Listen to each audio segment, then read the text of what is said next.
Still with us, John Cross, chief football writer for The Mirror, Riyadh Al Samurai, chief sports feature writer at the Daily Mail, and the Sun's football reporter, Jack Rosser.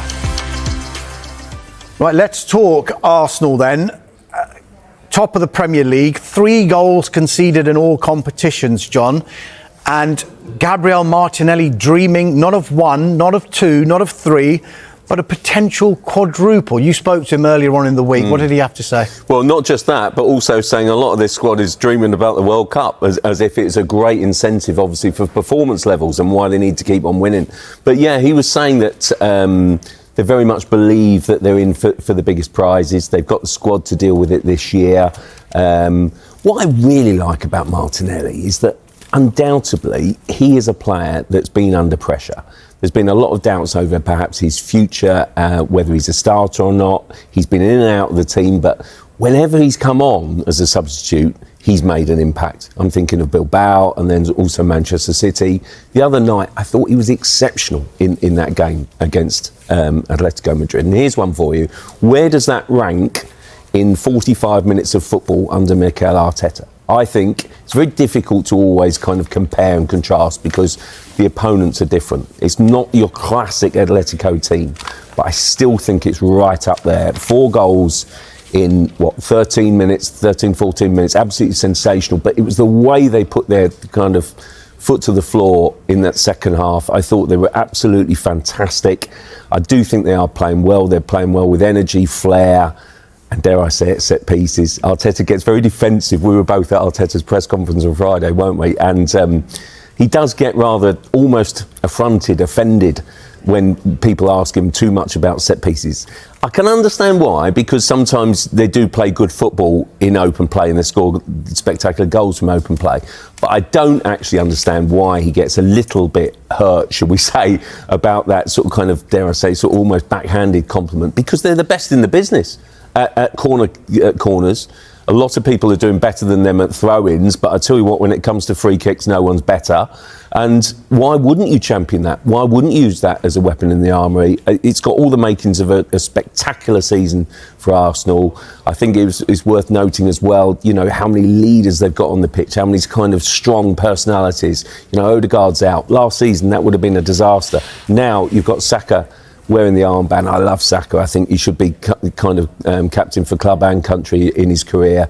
And they've got leaders right throughout the team, I think, you know. So it's got the makings of a really spectacular and special season for Mikel Arteta. Riyadh, picking up on Mikel Arteta, there's a very interesting piece in The Observer from George Sims. He says, belligerent, defensive, but is Arteta also shower saboteur? This is to do with the maybe underhand tactics some have accused Arsenal of when Atletico Madrid didn't have any hot water on Monday evening after their training session. Now, there is an interesting quote in here on this piece, He says, look, we appear to be reaching the point where Arteta is becoming the manager he's always pretended to be, or at least the one he has always believed himself to be, the serial winner, the prodigal son, Guardiola's heir and usurper. The defining feature of the 4-0 win over Atletico was not the dominance, but the ease and the nonchalance as well. Confirmation of the burgeoning suspicion that Arsenal, and by extension Arteta,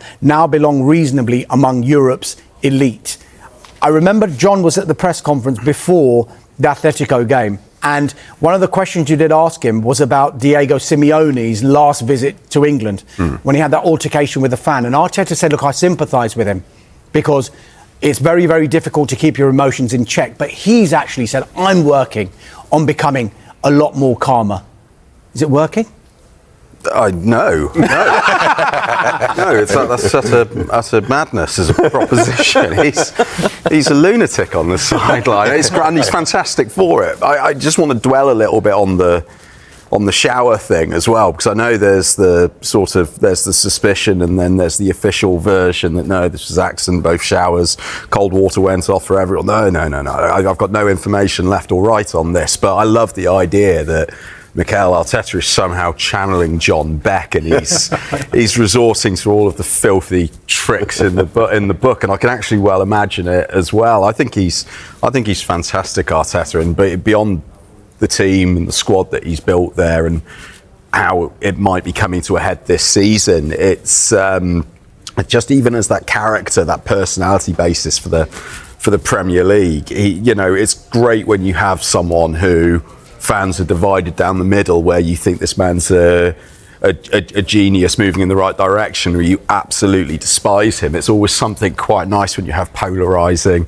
individuals like that. But what he's built there this season, or what the squad that's been partially built for him, they are creating something brilliant. We're going to come on to City in a minute, because that is the that is the soundtrack now to their season, and you play the sort of John Williams Jaws score behind as sort of City suddenly become competent again.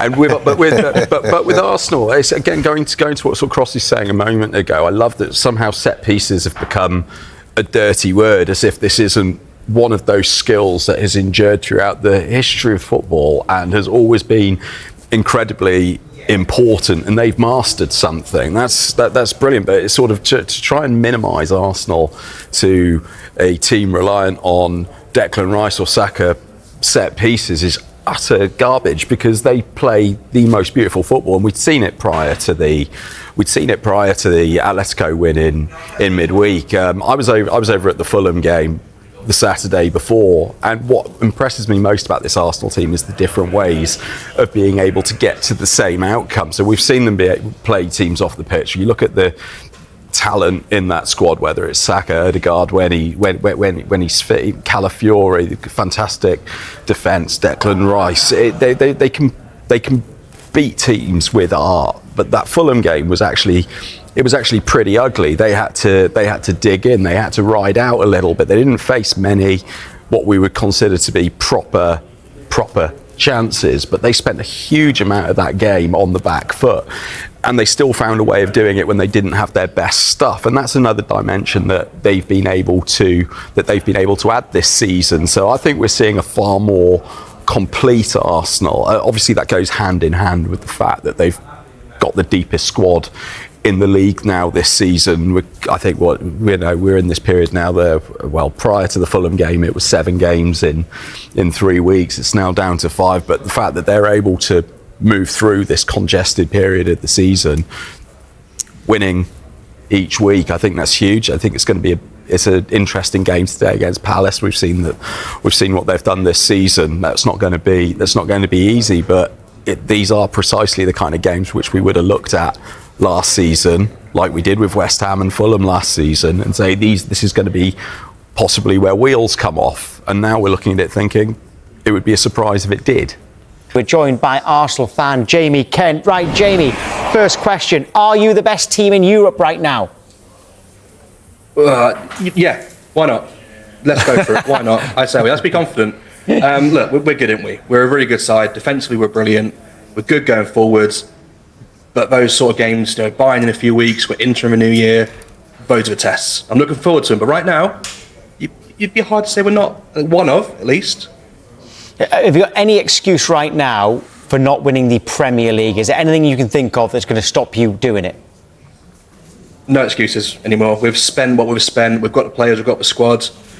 If you lose now and you're 6-7 points come off the title come May, you're quarterfinals Champions League, not acceptable. Not good enough, quite simply. We've got a squad to deal with injuries. Odegaard's out, we've got Eze. Madueke's out, we've still got Saka. If we lose, of course, 5, 6, 7 big players, that's unfortunate. But it's why you spend money, it's why you build squads. It's where we are. So we've got no excuse anymore. So Premier League, and you are top. But what about the Champions League? Is it unrealistic to think you can win that too? Not at all. Look, last year we got to the semi-final against PSG, and I think Europe, especially in kind of my era, is defensive football that wins that tournament a lot of the time. We are one of the best sides in Europe at defending right now. So on paper, we've got a great chance, but of course it's played on the pitch, not on paper. But I'll take either right now. I'm not picky. Well, we've got a voice note from Carl. Let's see what he's saying. If Arteta doesn't win the league or any silverware, is his time up at Arsenal? I've got a feeling that question might have been aimed for Tim, but we'll ask you it as well, then. We'll ask you both about it then. I think I would answer it the same as Clark. I just think absolutely no chance will they get rid of Mikel Arteta. I really don't believe. I think he's taking them in the correct direction. I hear people say there's no more excuses. I don't think Mikel makes excuses. I really don't. I really, really don't think he makes excuses. He knows now he's got the balance of the squad. Injuries in different positions. When Saliba or Gabriel were missing, now Mascara, you've got all sorts. Callum Fury, what a signing he's made. Lewis Skelly, Timber, probably the best fullback in the league. They got quality, they got options, they can change the way they play, they can have a football match, they can have a fight with teams. They've got everything to tick that box. And for me, and we talked about it earlier, Gyokeres is a very good signing. He will score the goals. Them teams who they were drawing with when they should be beaten, this year they will beat them because he will score a goal out of nothing. He will be that poacher in the box, in the width of the post. He will score them the goals to take them to the title. It's theirs to win. What do you think, Jamie? You know what, Tim? That's fantastic. Hearing that's brilliant. Come what may, we'll win the league. I'll buy your pint for saying that. That's brilliant. That's one of the best sort of roundups I've heard. Well, I know. I was going to say Tim's cleverer than me. You're making 2 points then. Yeah, Jamie Kent. Tim called you Clark, so he obviously thinks you're Superman. Yeah, you've got the spot on. He doesn't make excuses. He's always to the point. If he feels his team aren't good enough, he'll say, "Yeah, we weren't good enough on the day." Quite simply. Yeah. He got a lot of stick last year for saying we were better than PSG, and for moments we were. Across 2 legs we won, and that's simple as that really. But you've got it spot on. He's saying it as it is now. No excuses. I've got my squad. I've got my team. Let's do it. Who's your competition? Liverpool, Man City, yeah? We talked about it. It's not even City, it's Haaland. We're talking about Mercer's talked about that. But I asked the Liverpool fan. We're talking about you lose one player, you lose Virgil van Dijk, you've got absolutely zero chance, and there might be a chance you fall out of the top 4, like Mercer's talking. If Man City lose Haaland, if Arsenal lose a player, they can cope with it. Yeah, and they're proving it. They're proving it this season. Okay, Jamie Kent, Clark Kent, thank you very much. Cheers, mate. Arsenal fans, guys. full of confidence.